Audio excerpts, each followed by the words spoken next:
Hi everybody, Bill here, still here. Yeah, well, I'm just following on from my last video. Another idea for use of the old bags is, well, it's tree pollen season, isn't it? So the old sneezing going on.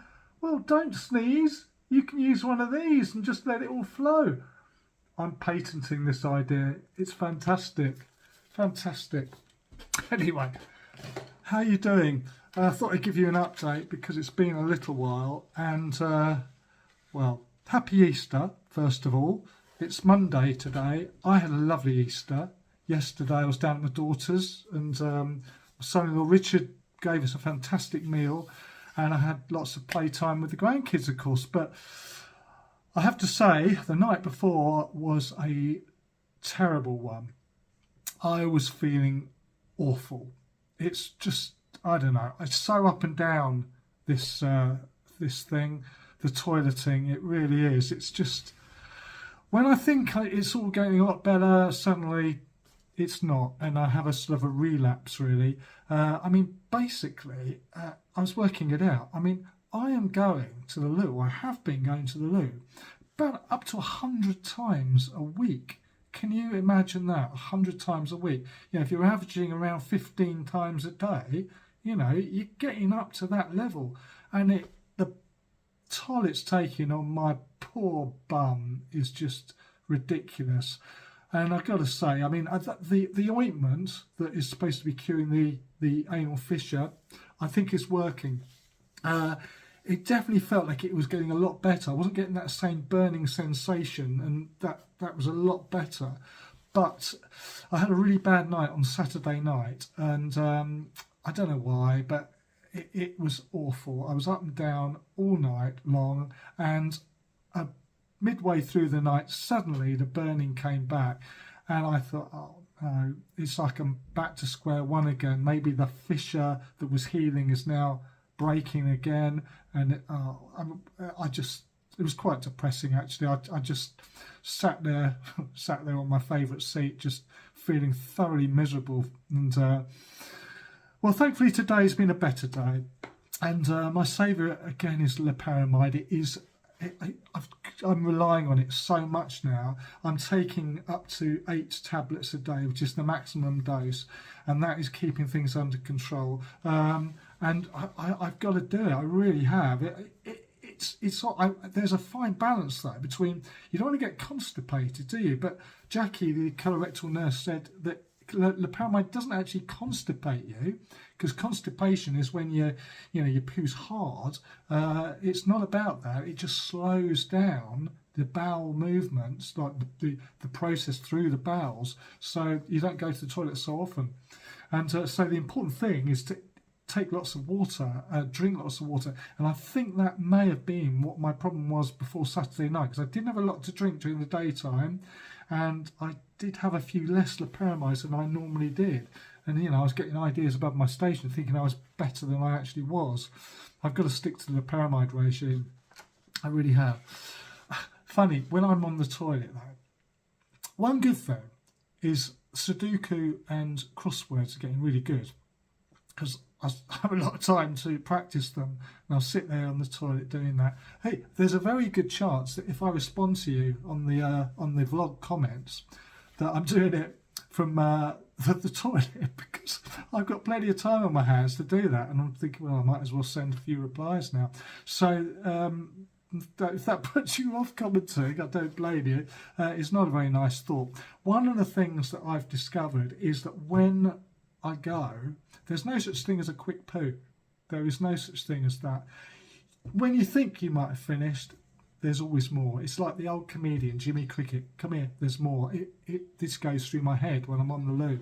Come here, there's more. It is just, I don't know where it comes from. It just carries on and on. And just when you feel you've managed to reach the end, I might have done 2 crosswords on the loo, and I'm thinking, well, that must be it now.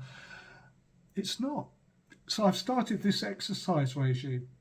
Actually move around on the toilet, gets things going. The Queen, we are the champions. I actually do that on the toilet. I should have one of those workout videos. Bill's workout videos on the toilet. Gets the bowels moving. So just when you think things are stopped, you do that, and things get moving again. It just dislodges it. One of the best exercises for getting it moving again is pulling your trousers up, because the number of times when I think I've finished, sort myself out, pull my trousers up, and that movement down and bending up again, oh, that's it, sit down, off I go again. Sometimes walking to the sink to wash my hands, that's enough. Walk 2 paces, boop, that's it, got to start all over again. It's rotten, it really is.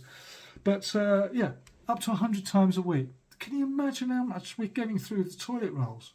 It's ridiculous, absolutely ridiculous. What else?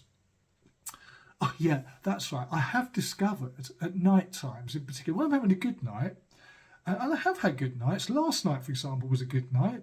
Went through the night, got up twice for a wee, and that was it.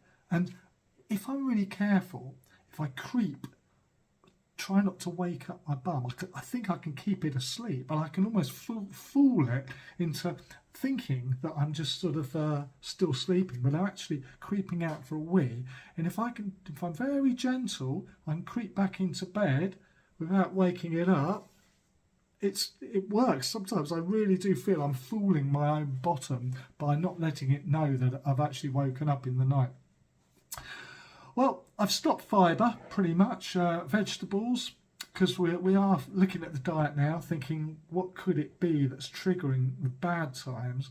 So I'm not having any vegetables at all, really, and I'm not having brown bread, less fibre, definitely a lot less fibre. Still having fruit, but I'm not having fibre, and I don't know. We'll keep our eye on that, see whether it does the trick, because I think it must be diet related when the problems come. So I'm going to try that. And if you remember when I was in the hospital with that's right. When I was in the hospital for the anal fissure, when that was diagnosed, that was 2 hospital visits ago. Danko said that Botox injections are the last resort if the fissure doesn't heal by itself. Thankfully, I think it is. But we were looking that up. Helen was looking it up, and apparently one of the side effects you can get are droopy eyelids. We couldn't work out how that works, but yeah, funny, isn't it?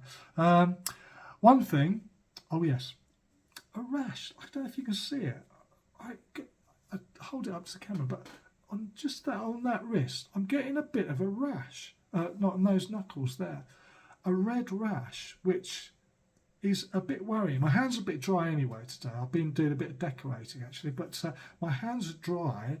And when I went to the pharmacy to get my latest batch of loperamide, which is delivered by the lorry load now to me, I said to the pharmacist, I wondered if I was getting an adverse reaction to the loperamide.